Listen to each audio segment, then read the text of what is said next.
بند کر دیں. وجہ یہ ہے کہ اب جس جگہ بیٹھ گئے ہیں وہاں جھوٹ بولنے سے آپ نے یہ تجزیہ کر لیا کہ جتنا زیادہ جھوٹ بولوں گا لوگ اس کو سچ ماننا شروع کر دیں گے. PKLI ایک ایسا ادارہ تھا جس کو 2018 مارچ، یہ ریکارڈ پہ لائیں کہ 2018 مارچ میں سو موٹو ایکشن لے کے کورٹ نے اس کے اوپر کمیٹی بنائی. اگر آپ اتنا اچھا پرفارم کر رہے ہوتے جو آپ ابھی تقریر دے رہے تھے کل، تو پھر آپ نے سو موٹو ایکشن نہ ہوتا.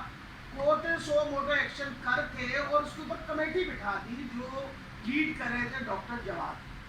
اس کمیٹی نے ایک پورا سال اس پہ کام کیا. ان کے اوپر 182 آڈٹ پیرا لگے ہوئے. اس PKLI کے اوپر 182 آڈٹ پیرا لگے ہوئے. اور اس کے بعد 2019 کے اندر ہماری حکومت کو جو نیا ایکٹ آیا، سو موٹو دوبارہ وڈرا کر کے نیا حکم، آپ کو پتا ہے 3 دفعہ مجھے کورٹ میں سپریم کورٹ کے چیف جسٹس نے بلا کے 3 دفعہ میری بے عزتی کی کہ وہاں کوئی کام نہیں ہو رہا، وہاں وہ ٹرانسپلانٹ نہیں ہو رہے، وہاں پیسے آپ نے ضائع کیے حکومت کے، آپ نے لوگوں کے پیسے ضائع کیے. اس کے بعد نیا ایکٹ بنا 2019 کے اندر جو پاس کیا مارچ میں اسمبلی میں، اور ہم نے ایک نیا بورڈ آف گورنر بنا. نیا بورڈ آف گورنر نے اپنا کام شروع کر دیا.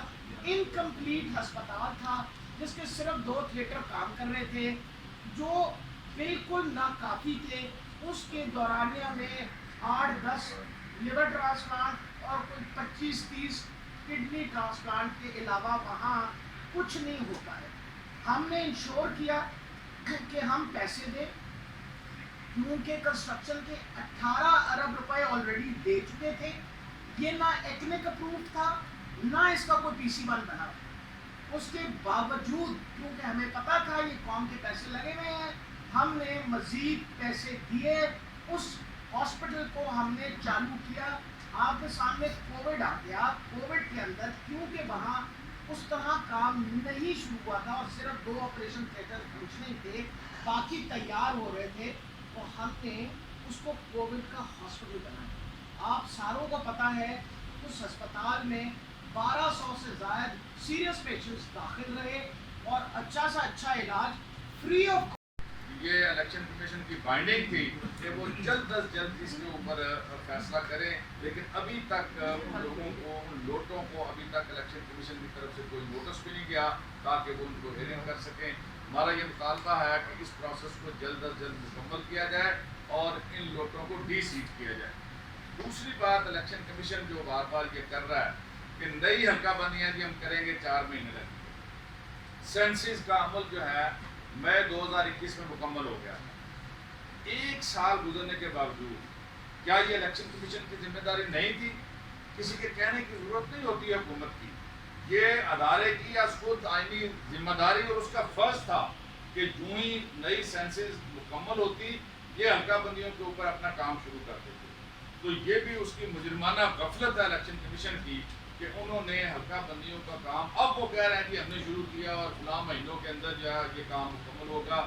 یہ بھی الیکشن کمیشن کی نااہلی ہے اور ان کا بائسڈ ایٹیٹیوڈ ہے کہ انہوں نے اپنی اس آئینی ذمہ داری کو انہوں نے ادا نہیں کیا.